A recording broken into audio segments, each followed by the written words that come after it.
problem is undisturbed soil obtained from a test pit 0.0283 cubic meter in volume is found to have a wet weight of 0.459 kilonewton.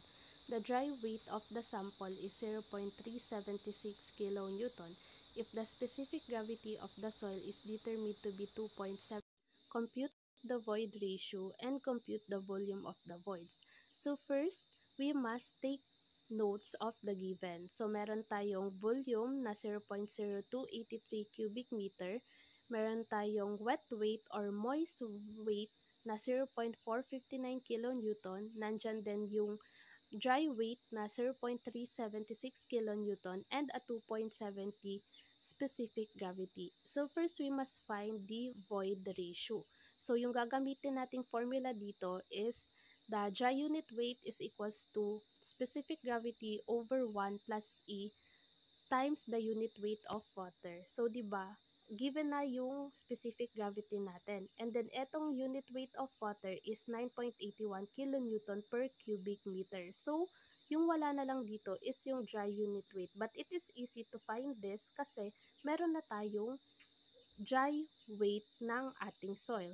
So, yung formula ng dry unit weight is the dry weight of the soil over the volume. So, substituting the given values, we have 13.286 kilonewton per cubic meter.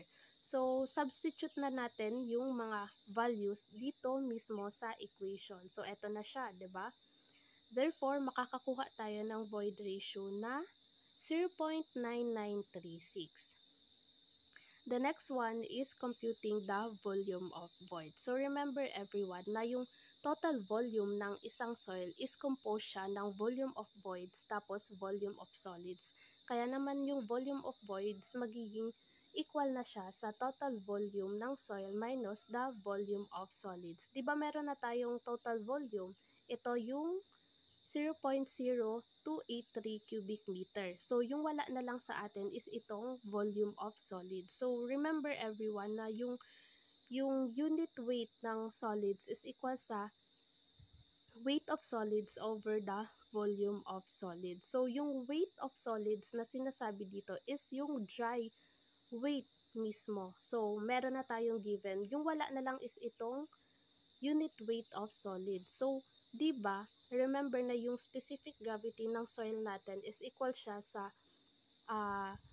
unit weight of solids over the unit weight of water. So, cross-multiply lang natin ito, we'll get a unit weight of solid is equals to specific gravity times the unit weight of water. So, equating this, meron na tayong ganitong equation. Kasi dito lang siya, yung unit weight ng solid is eto na mismo siya. So, linagay na natin siya dito. And then, this one is eto na. So, kailangan na lang natin i-substitute yung mga values. So, eto na siya.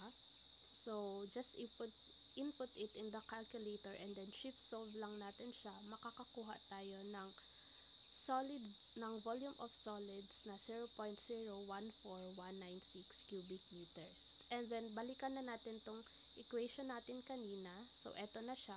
Substitute lang natin yung total volume and then etong nakuha nating volume of solids. So, eto. And then, kaya makukuha natin na volume of voids is 0.014104 cubic meter. So, that's all.